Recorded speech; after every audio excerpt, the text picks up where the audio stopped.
Welcome back, everybody, to Behind the Tool Belt, episode 222. We have another amazing guest with us today. Stay tuned. We will be back after our short intro from our sponsors.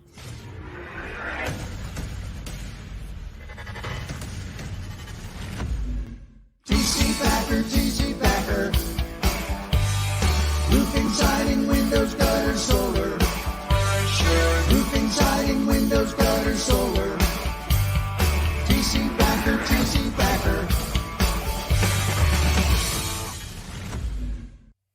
Some days I have to wear 15 hats. Some days I only get to wear one, but that's great. But then I find myself wanting to do more and help more and inspire other people to want to do the same thing. And we're back. Welcome back, everybody, to episode 222 of Behind the Tool Belt. We were back in the great state of Pennsylvania, just recently ascended or descended, one of the two, from Dallas, Fort Worth. No, just Dallas this time. Sorry, I get to Texas. We've been to just about every city in Texas there, but we were definitely in Dallas. When we got to Dallas, I was like, "Are we in Baltimore?"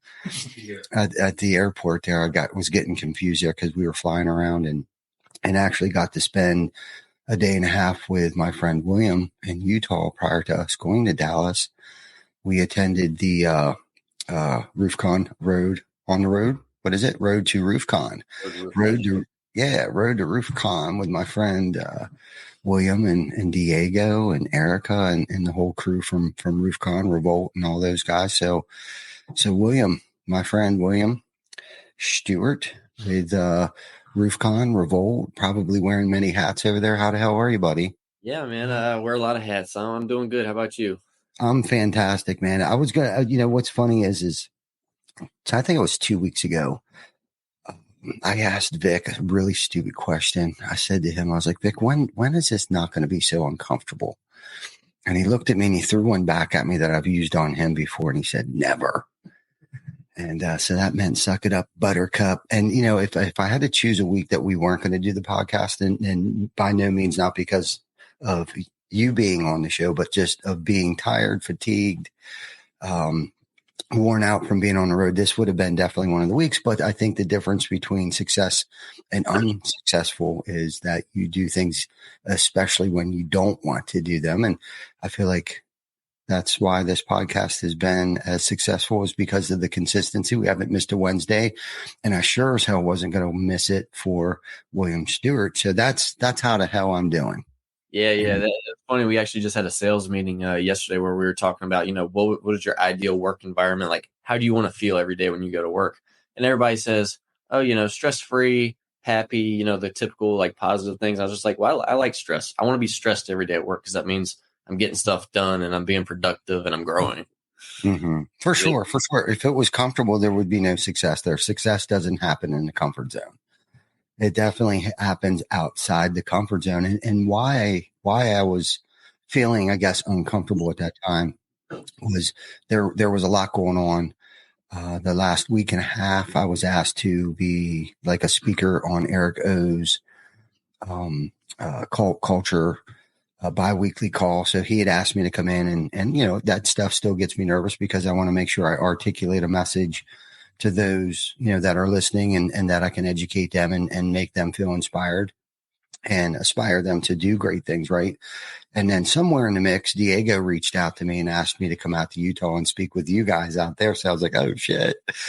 And then we had Mike Claudio on the show last week, which was the day before setup. So I knew we were going to have to set up a Smash Lab quick to, broadcast live from somewhere down there once we got to Dallas. And then I had a couple of speaking engagements while we were down there. I was on a panel of leaders on the topic of leadership. And then I got to MC a marketing panel down there. So it was like all of these uncomfortable things. That's like, how do you really prepare for that?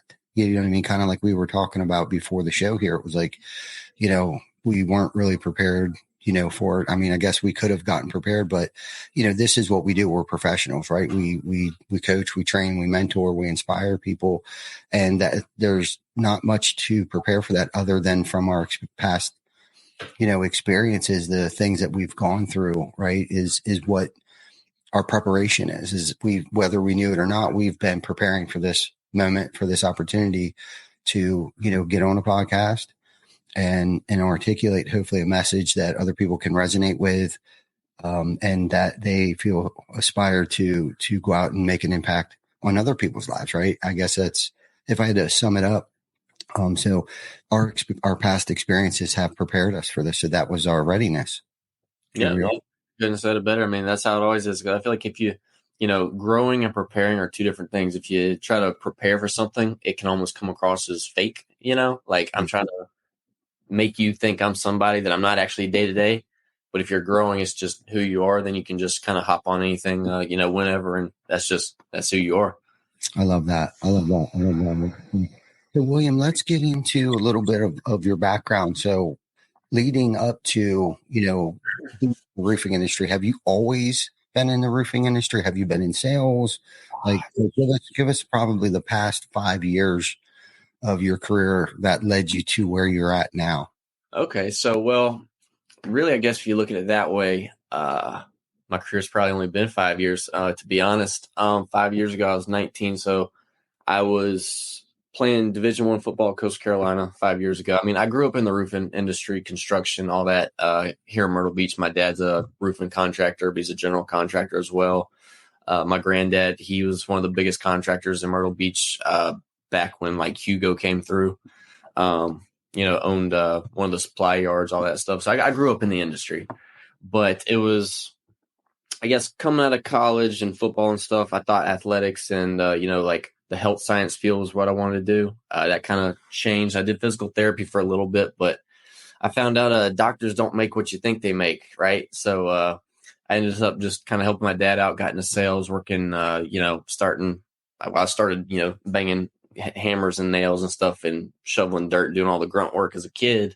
But then after college and stuff, got into more I don't want to say like ownership, but like owner, son, that kind of role that you play where you don't make all the decisions, but you make a lot of decisions, but you also still do the sales and everything like that. And I did that for a while to help, him grow his business a little bit. Eventually I got to a point where I was getting kind of frustrated. I want a little bit more. So while I was helping him, I actually started a landscaping company, just to kind of be my own entrepreneurial route and kind of learn more of an owner aspect of stuff. So I had a landscape company for a few years. Actually just recently sold that. And, when I came on the RoofCon team, I kind of had it in the background a little bit, doing some odd end stuff. But once I got into RoofCon and Revolt, kind of put that on the side and got rid of that. But I guess it all started, my dad sent me, Erica, and another employee to RoofCon through 2022. And we just came to RoofCon, had a great experience. I think I almost got tackled by Tim Tebow, security guard. That's a funny story in itself. Just because I had a prior connection to him through coastal football. But had an amazing experience. And then a job opportunity opened up for Erica later down the road. And Hunter flew me and Erica out to Dallas to IRE, where we met him and Marcus for the first time. And one thing led to another, and I became part of the team. I love that. I love that story because I think I may have met you at IRE. I know where we met the first time was in Austin. Yeah, walking into the convention center behind Hunter and stuff. That's what it was. Yep. Yeah. So I remember that moment with you, I guess. And then where I think we actually had a pretty significant conversation was in Austin. Mm-hmm. I think we're in Austin at a Revolt retreat. Got to talk to you a little bit more there.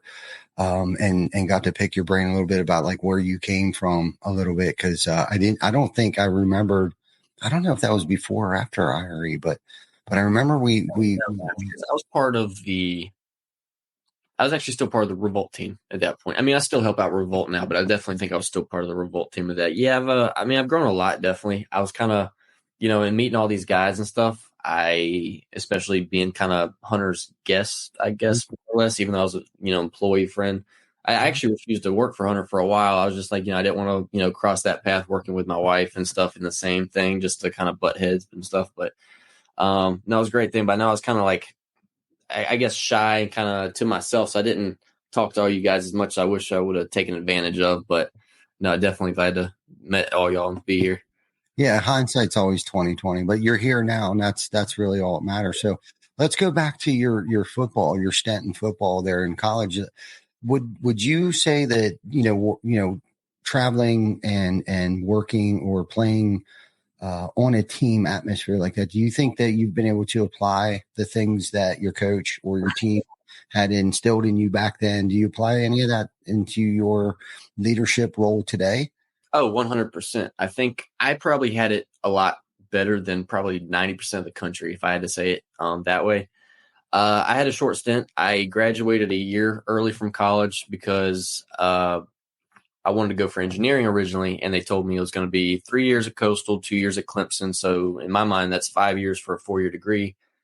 That doesn't really make sense. So instead, I swapped majors, did health sciences and stuff. And so I graduated a year early just from taking extra credits. I did that because I wanted to do 3 years of Coastal, maybe 2 years SEC somewhere, maybe Carolina, Georgia, whatever.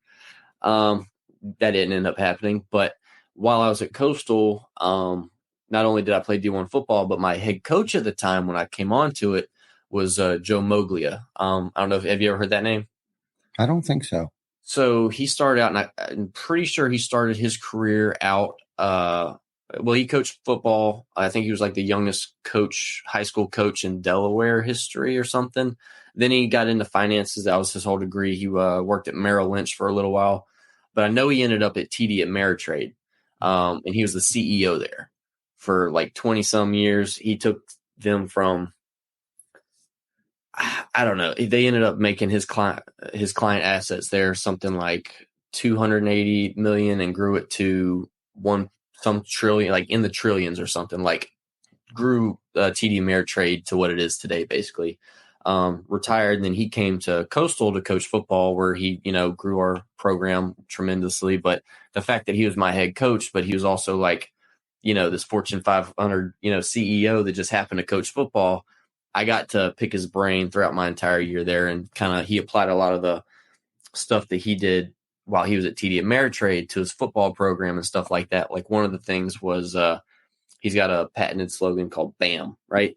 BAM stands for be a man. And it's got this whole, list of morals that you got to, if you want to work in the company, you got to do this, live by these standards. And everybody keeps each other accountable to stay with those standards and stuff. But I definitely, a lot of the stuff that I learned from him, not just through the sports aspect, but business aspect that I just happened to learn from knowing him, has been amazing. Right. Now, give us a situation where you've had to apply some of these principles. Well, on top of football, I've had a lot of opportunities, I guess, in general.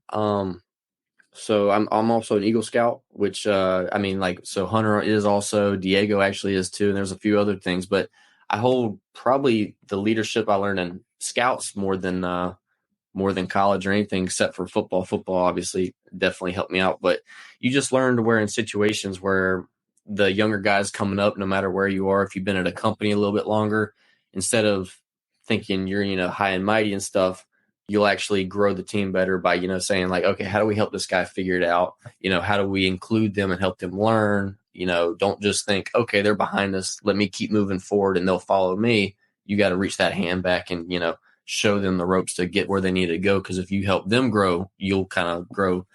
Also, I guess, probably my time in coaching, I helped my dad coach softball. He's got at one point had 5, nonprofit softball teams where, some of the local, well, not even local, probably all over South Carolina, he had girls coming that couldn't necessarily, some of them could, but couldn't necessarily afford to play travel softball and stuff outside of the school sports. And his roofing company would actually sponsor them and get all these girls from across the state to play on these different teams and travel that way and stuff. I helped him do that for a while. So that was cool getting to kind of lead, those girls and stuff. Some of the different football camps that I've hosted, in the Myrtle Beach area. But really, I guess most of it that I applied, though, has just been, trying to apply it to me and grow myself so that I can, find my own way, starting a family and everything, try to, connect with you guys and make sure I do what I'm supposed to stay on track. No, I love that. Let's talk a little more. I like how you talked about when you were talking about the time you were in the Eagle Scouts. Mm-hmm. Okay.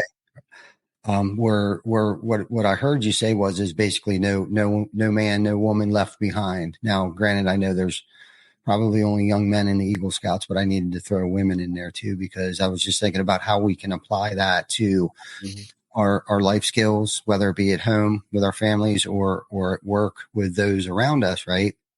And that's actually one of our core values, touches on not, no man left behind. Right. Whether it be homeowners, whether it be predominantly our coworkers and our family and stuff like that. So let's dig into that a little deeper. Like, what does that actually mean when you say that? Like, it's your obligation, your responsibility to go back to the back of the line and help that person achieve, getting further up in that line. Like, what does that mean exactly? What does that entail at times? Well, I think to sum it up, I think it's Simon Sinek's book, Leaders Eat Last, right? So, I mean, that's the best way to say it is, you got to make sure your team and everybody that's underneath you and that you're responsible for is taken care of before yourself. And that, that applies to, sports team aspect. It doesn't matter if you're the quarterback, the coach, or whatever, those who you're responsible for, you have to make sure they have the tools they need.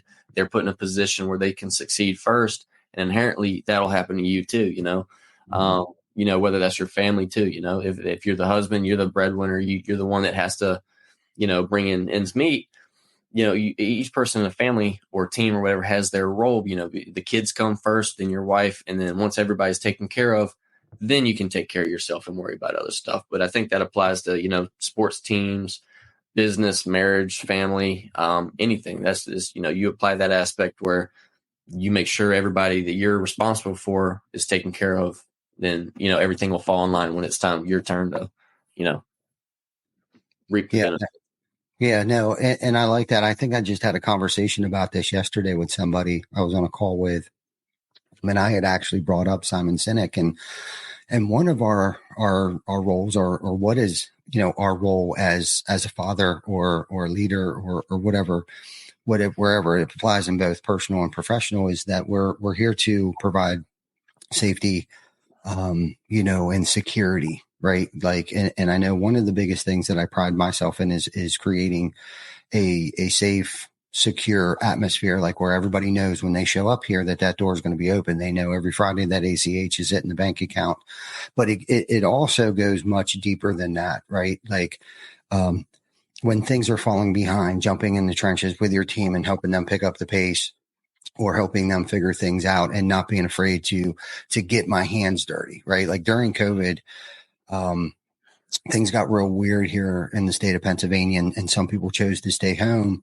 But at that moment, that was another reminder of me of why I continue to drive a pickup truck with a ladder on it, because I was running 7 appointments a day, 7 days a week, ended up closing about $1 million in business in just the amount of 90 days, just to make sure, we could make ends meet, not for us, not for my family necessarily, because I knew we were going to be okay, but it was for the rest of the team that I needed to make sure, because we elected to just basically pay everybody, right, if they chose to kind of stay on board with us at that time. So I needed to make sure that everybody ate, and that meant no matter what it took. There were certain processes and procedures that I had to relearn that I had walked away from 5 years ago, right? But that I had to re-educate myself on some of the new systems, some of the new processes, and even create and develop new ones along the way, because a lot of people were working remotely at that time. But I knew what I had to do is that I had to show up, suit up, show up, and did whatever it takes. And that's kind of why I posted it yesterday, because I was reminded of that once again, that we're here to do whatever it takes, no man or woman left behind. Now, of course, those that may take advantage of that, or those that may be incompetent, or whatever the case might be, right? Either they're going to level up or they're going to get pushed out within the organization. We can't necessarily do that at home with our children or our wife, but the moral of the story is that we have to know what we signed up for. And that means, unfortunately, we may end up eating the crumbs that are left in the bottom of the bag, the bread bag, because everyone else got to eat, right? But it is our responsibility, as your coach had stated, the BAM theory, be a man, right? Mm-hmm. Step up, suit up, show up, even especially when I don't want to, or I don't feel like it. But that's where, I feel better about myself because I did show up on the day that I didn't feel like showing up. So when we get off this podcast, I'm going to feel better and know that I did the right thing because, I invited you to come on the show. And what would that have looked like if I would have said, hey, William, guess what? We're going to postpone this episode. I didn't want to. There's a lot going on. I'm playing catch up this week from being in Dallas. I was away from my family for a good solid 7 days, and I could have made up. I don't have that luxury. Somebody was talking about the luxuries that we have, right? And luxuries as in like excuses, right? I don't get that luxury. I don't allow that to become a luxury. Excuses and procrastination and all these luxuries that we have as human beings, especially in America today. Tim Grover was saying that at When the Storm, like we don't get these. I mean, we have them, but unfortunately, I'm not going to put myself in that category where I don't get the luxuries of making excuses or even saying, hey, that's not my job, right? Like that's not the mentality that we have around here. It is my job. Some days I have to wear 15 hats. Some days I only get to wear one, but that's great. But then I find myself wanting to do more and help more and inspire other people to want to do the same thing. Yep. Yeah, and it always goes back to one thing. Reminds me that my coach always ended it too. Is like after all the things behind the BAM, he would always tell us, now these aren't rules. We don't have rules, but we have one standard, and that this is the standard. Mm-hmm. Absolutely. And that's the thing. Plus, too, you want to gain respect for your team, those that are working around you, right? That you want them to be able to or want to eat a bullet for you. You know what I mean? I can't even count on both hands and feet the people that I would eat a bullet for here, friends, family, work associates, teammates, co-leaders, right? And I feel like they would do the same for me as well. And it's like that's the culture that we're trying to build no matter what it takes. If the state of Pennsylvania is on lockdown, we're all going to group together. Right. And we're going to make sure that everybody eats. And that means in all nine states at that time, I think we were servicing 7 states. We had subcontractors, we had distribution, we had manufacturing. Like we looked at it as like, not just like on a regional level, but like a national level. Like it is our moral obligation to stay open when other businesses elected to close down. Mm-hmm. You know what I mean? Like that was our moral obligation. And that was on a macro level, but more so on a micro level today. It's like, I show up every single day for Vic. I show up every day for Sam up in accounts payable. I show up every day for our team. And of course I show up for my family as well, my immediate family at home. But the good thing is I feel like Jana, Rocket, Mackenzie, the grandbabies, even my son, Jacob, they know that they're going to be okay because dad's okay. Dad woke up one more day. You know what I mean? And when I do that every morning, to change the topic here a little bit, like that's my first win. The second that I open my eyes, that's win number 1 for the day. You know what I mean? And for me to be able to suit up and show up, that I have a certain regiment in the morning. And I thank God right away. I thank him for everything that he's given me, everything that he's taken from me, and everything that he has left me. That's how I usually end my prayers. And then I go, I put my feet on the floor. I let the dogs out. I come back in. I read two books every single morning. One's a daily, actually both of them are daily devotional books. And that helps me put the armor on. I don't look at Facebook. I don't check emails. I don't really look at my text messages. Sometimes I can't help it when I get the notification. But when I get to the office, that's when I prepared myself prior to entering into the office so then I can suit up and show up and perform at the level that I know that I need to perform at today. I like that. Yeah. I feel the same way too, especially, a lot of stuff is, the last 5 years, I could say definitely have been a fast 5 years too, for sure. Going, from having my first son to having the second one. Now I got 2 boys. So every morning, your priorities and how they change and your perspective on stuff, especially when you have kids, just completely changes in a good way too. But yeah, just how I've seen stuff and what you're grateful for, just they come first. And then I'm just like, I wake up and actually reminds me of a thing. When I was a kid, my dad used to always play like E.T., Zig Ziglar, all this stuff in the car. And I remember riding home from like baseball games at like 7 years old, just hearing this stuff, looking at the, old school Dodge radio. I forgot, I was like, back before there were screens or anything, just hearing this and wondering. But Zig Ziglar used to always say, everybody in passing just kind of does stuff and doesn't think about it like, oh, how you doing? Good. How are you doing? Like, good. And you move on from it. It's like there was no thought put behind, oh, I'm good. But if you stop and you say something like, oh, I'm great, but I'm getting even better, like put some thought and change it up, it'll stop people in their tracks sometimes. Like, oh, that guy said he was great. He's not just good, to think about it. But I you think about this kind of stuff like, oh, my kids, when I wake up and letting the dogs out, the little things to be grateful for that we have that a lot of people don't, even if they're stressful things like, every morning I wake 6:30, 7 o'clock, it's usually to a baby crying right now. But I'm grateful for that because that means, it's another day we get to, do stuff and live how we want to, Yeah. Yeah. What's cool about that is you don't have to do it. You actually get to do that today. Yep, And that's what's cool. If you can change your mindset to that, right? Like traveling on the road, like my coach, Tony Watley, told me that one day. He's like, look, listen, dude, because I was probably whining about something. And he was like, you don't have to do this, bro. You get to do this. Like, that's actually bonus. Someone's asking you to go out to Utah, and it wasn't this circumstances, but it was something different a while ago. He snapped me right back into reality real quick. It was like, yo, bro, like they're asking you to go out there. And this, first and foremost, this has nothing to do with you. Right. And that's the catch-22 when it comes to leadership. Like none of this has anything to do with me. This is about every single other person. If this is what I choose, or I elected to sign up for this leadership position that I'm in today, I have to remove myself from the equation, because now this is about everybody else. Do they have, food on their table? Is there enough leads coming in?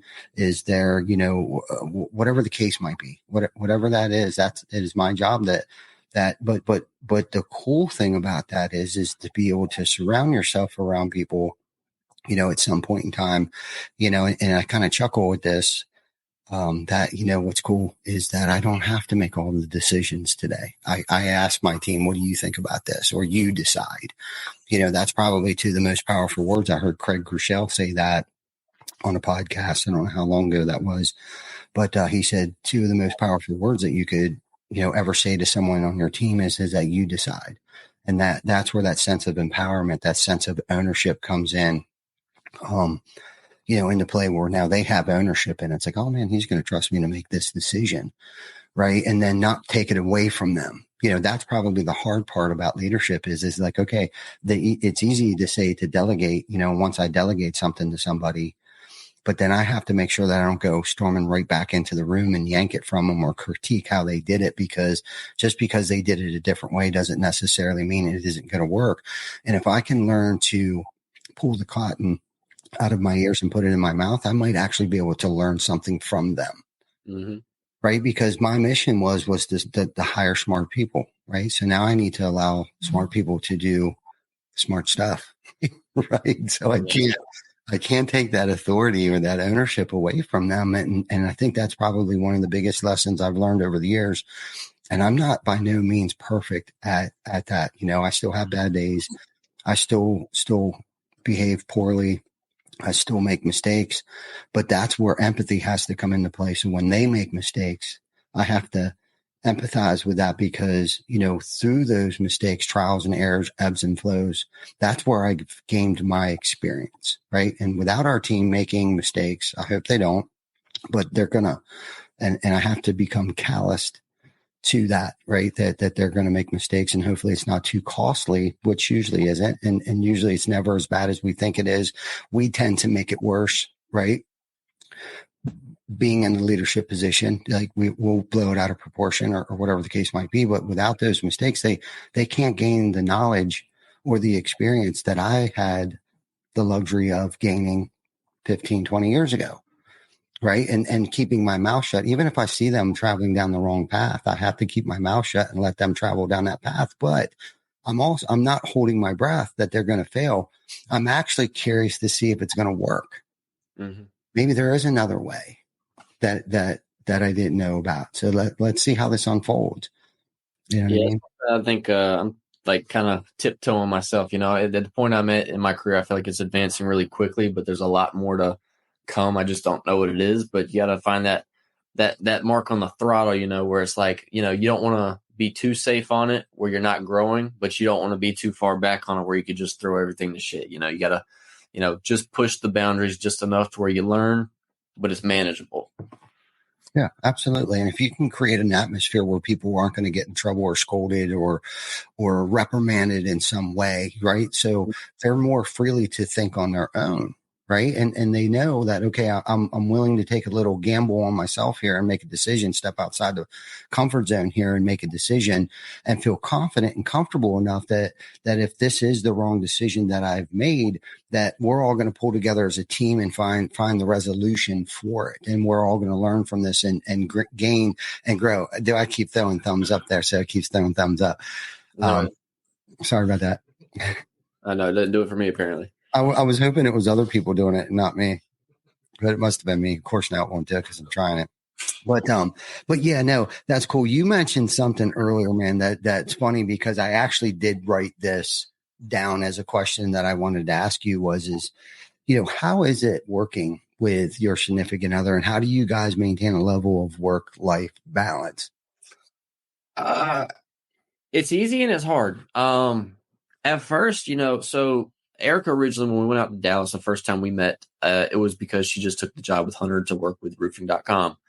And there, Hunter kind of picked my brain a little bit about where I sat because I was still sitting with my dad's company, but I was a little bit frustrated there because, one, if we're just talking about working with family in that sense, I butted heads with my dad a lot because obviously he's the owner of the company. He always has been, but I'm, the young buck coming up that learns a lot, is, quivy to these new ways to do stuff. Let's try this. Let's grow. And he's not going to say the old dog, but, the old dog that wants to stick to his old tricks type thing. And so that's why I started my landscape company originally. But sitting in Dallas, I talked with Hunter a lot about, he had some opportunities. He just kind of floated about, oh, we might hire this person. And he found out that I was maybe in the market of a job because I was actually looking to maybe go into the military, which is something I always really wanted to do, but not for the typical reasons most people would, like most people go into the military because they either want to just do that cool G.I. Joe stuff or, they have to, like, that's the last resort. That's just what's going to get them out of the rut of where they are. At least that's how I've heard it from people that I know. But to me, it was more just something that I always kind of wanted to do just for like a patriotic duty, in a sense, I guess, like a way to do some good in the world, even though I know on such a small scale, a lot of people say different stuff about that. But I didn't want to work with the whole, but yeah, thing I'm coming back to around circle is I didn't want to work with her because I was afraid of, butted heads. I wanted her to have her own thing and be happy in her own career type thing. And I'll do my stuff and we can kind of, meet back at home. But he pushed it more and more. And finally we're just like, okay, I'll work with Revolt. You can work with roofing.com. It'll still be completely separate. And that's kind of how it happened at first. We would both work remotely, but it was two separate things. If somebody was interested in Revolt, she'd refer them to me. If somebody wanted roofing.com, I'd give them to her. And it was just kind of like a small network almost of where we could just help each other out, but still be independent. So it wasn't too much crossover. But now that she's moved over to RoofCon full time, and I have too, there's definitely been a little bit of benefits and, I guess drags to it. Part of the drag would be like, okay, well now all the leads that it's not just me getting leads. And then if she finds somebody, she refers them to me. We actually have to split everything straight down the middle now if we come across stuff. But the benefit is, the fact that we work remotely and have kids and stuff like that is if I have to go do something, whether that's, boxing, jujitsu, whatever I want to do, gym, something like that. Or if I have to watch the kids, she can take over all my stuff or I can take over her stuff. We can make a call if somebody's got to do something, doctor's appointment, stuff like that. So on top of being remote, us both working in the same, company, it just makes it so flexible, which is a super, super nice benefit, especially, at my age. A lot of people wish for these kind of jobs and opportunities to come open, and we're lucky enough to have one, Mm-hmm. Mm-hmm. Now, do you guys say to each other, like, okay, after 5 p.m., we don't discuss work? Or no. I will say, so as far as working together, we work together as far as work goes, we're fantastic. Any issues that we have personally or stuff like that, we do a fantastic job of keeping those, separately completely from work. Like nobody in the company, even if we were having the biggest fight ever, is ever going to know that anything's going on, right? Like we do a fantastic job about that. But as far as, what did you just say? I was just going off on a tangent. I'll make sure I answer. That's okay. I do the same thing all the time. I'm so glad I'm not the only one that has a brain fart during mid-sentence. I'm not laughing at you. I'm laughing. No, you're good. Okay. My question is that, have you guys made like a pact or a rule? It's like, okay, yeah, that's what it is. 5 p.m. Or weekend Sundays is like our chill time. Like with, that because Jana, and the reason why I'm asking you is because Jana and I had worked together for a long time. And like we would have little things like Tuesday night back in the day. And we just, about a year ago or so, we decided to start doing date night again on Tuesdays. Now she's, became like a stay-at-home mom, and she became like, now she's a stay-at-home grandmother and kind of keeps the house on lockdown, which has become probably more of a full-time, a job and a half for her, like a job with overtime. Oh yeah. Taking care of all of us. Like she's the glue that holds this whole thing together. So not to take anything away from a stay-at-home grandmother or mom or whatever, because that is a full-time gig taking care of me on top of all the other kids. Oh, and yeah. I categorized myself in with the kids there. But like, have you guys, or you haven't really gotten to that point yet? You know what I mean? Because we definitely have a jam-packed schedule, but we don't work traditional hours. Don't tell Diego. But yeah, so I mean, in the morning, I mean, our day works right now. We just got Walker, our 4-year-old, into preschool and karate. So those are his 2 extracurriculars he's doing right now. And it was going to be T-ball too, where I was going to be the coach, but that didn't end up happening because just with the stuff I do and everything else, it was just too much. But we kind of just work when we can. I mean, sales is a thing too. Like, in roofing sales where you're going to homeowners, there's a soft spot where you got to, work on stuff inside the company. There's a time like frame where you should probably meet with the homeowners, and then 5 o'clock comes around. Nobody wants to be bothered at their home. So, you get off at 5 o'clock. With the vendors and stuff, it's been kind of unique where, when people could message you, 6 a.m. if they're on the other side of the country. They could be, 8 p.m. at night. So I have some vendors that I'm close with. I'll be texting the guy, and he'll send me a question at like 1:30 in the morning. I might be at the gym at 1:30 in the morning. I'll respond and I might sell something then. It really just comes on, when you're working with these people, you just feel out who they are and how they are. And if it's more corporate, they might stick to traditional hours. A lot of these smaller companies, especially when you're working with the owner or one of the owners, they don't work like that though. You got to feel them out when they're hot and stuff. You got to jump on it when they're ready to bite. And it doesn't matter what I'm doing at the time. I'll walk out of, if we're out to eat, unless it's an important dinner, if it's just like another, Texas Roadhouse, something like that we're just happen to eat an early dinner. I'll walk out real quick, take a call, sell it real quick, come back in, and then we'll finish our dinner and have a nice dinner. But also the contrary to that would be, since we work any time of the day, 8 o'clock, 9, 10 at night, anything like that, we also have a lot of free time during the day. So if during the day and I don't have anything going on, no meetings or something, we'll go take Walker to, Broadway at the beach or something like that. And he can go ride some rides and do some stuff. And, we make stuff work. It's not a traditional schedule by any means, but we make sure there's time to work and time to, play throughout, just whenever it kind of fits in. Yeah. Yeah, no doubt. That seems like definitely a big perk too, working at the same place and kind of the same hours. And I was just sitting there thinking, I don't know how many times I had to get up and walk out of the restaurant, and take a call. And it's and that's one of the bonuses of working together, and she knows, what you're doing. And unfortunately it could be at 8 p.m. at night. So speaking of RoofCon, let's talk a little bit about RoofCon here before we get off here. It seems like we're cruising through here pretty good, man. It's a great conversation so far. So tell us about RoofCon this year, man.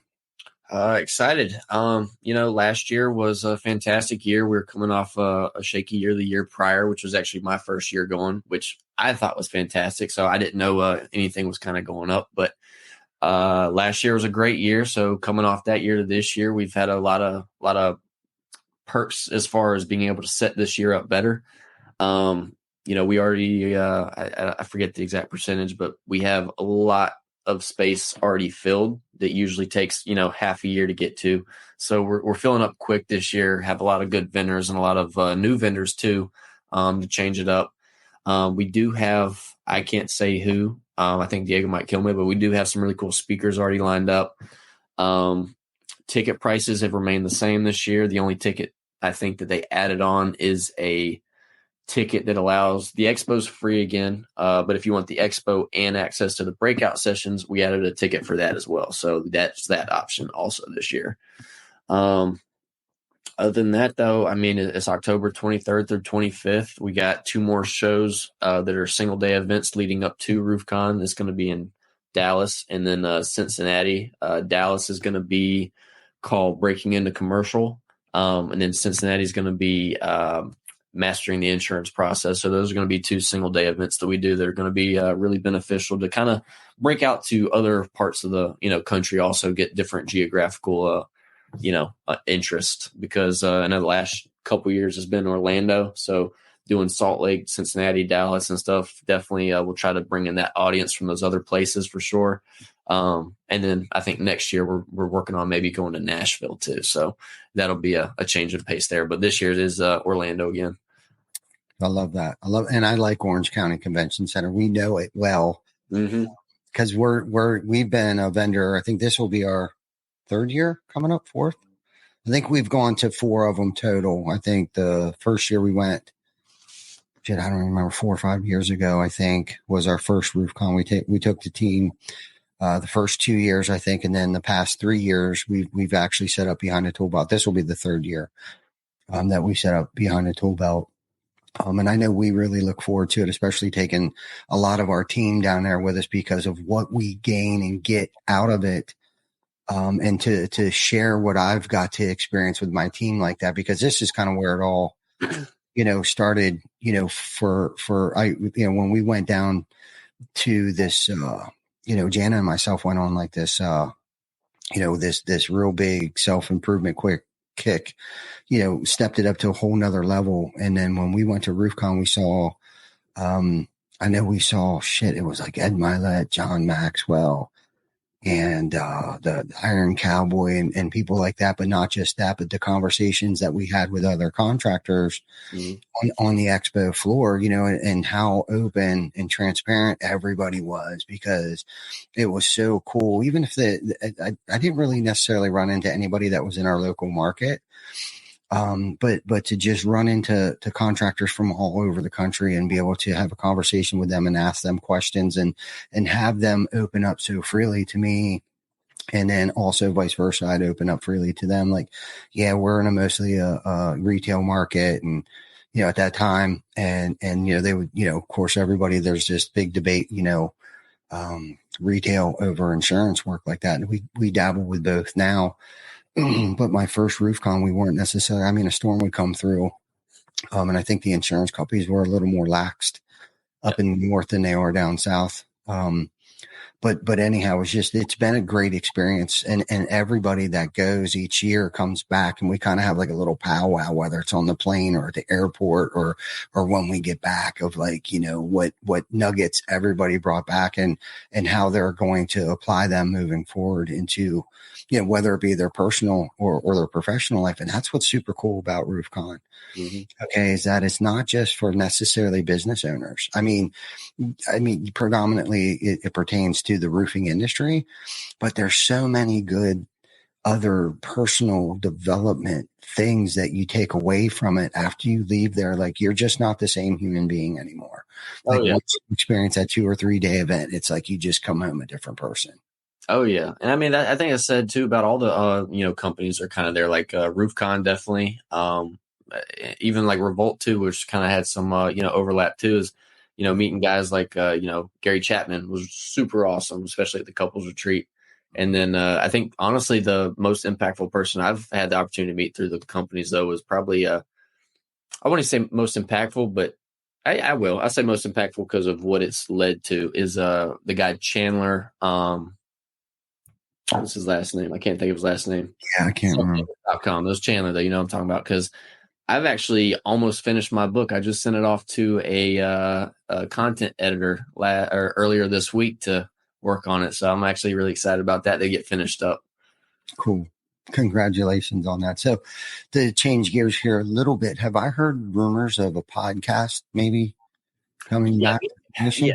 Me and Erica, we wanted to really start one just because, I don't know. I think now everybody from like roofing.com, and I'm not saying like famous, but people are starting to know us a little bit more and to kind of maybe help, our careers as well.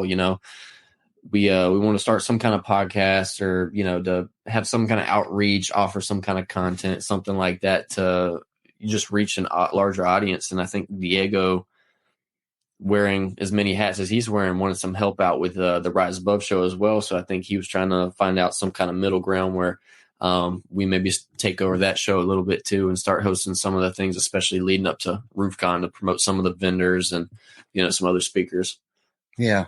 No, and I love that because you started to touch on a little bit like the personal brand, not necessarily becoming famous, but to help, leveraging a podcast is definitely a good way to galvanize like that personal brand, but not just your personal brand, but the professional brand as well, whether it be the Rise Above show, RoofCon, Revolt, all of those things encompassed, because there's a pretty good umbrella that you guys have over there, like this ecosystem that Hunter and of course all of you guys have created this really, living, breathing organism of a ecosystem that is so inspiring to watch it come to fruition.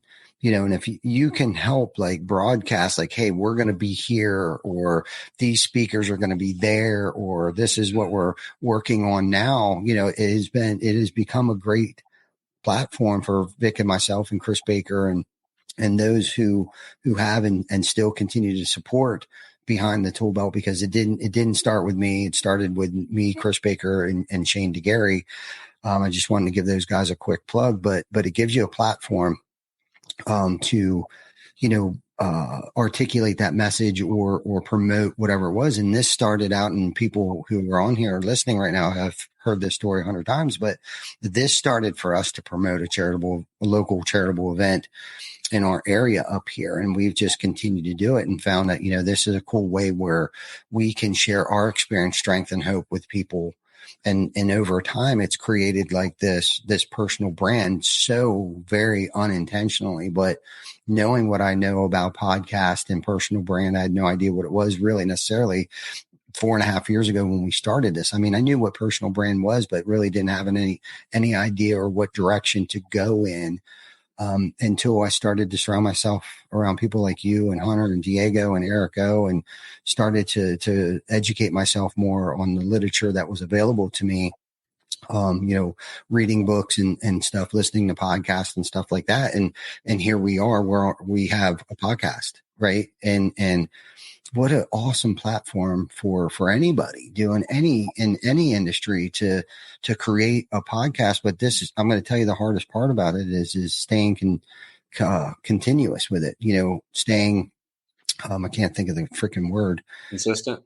Yeah. Staying consistent with it, because that's the thing. That's how you gain a following. If you're not consistent with it, okay, like our viewers know what to expect. They know we're going to start at 5 minutes after whatever time we decide. And the one time that we did actually start on time, they gave a shit because they missed first 10 minutes of the show.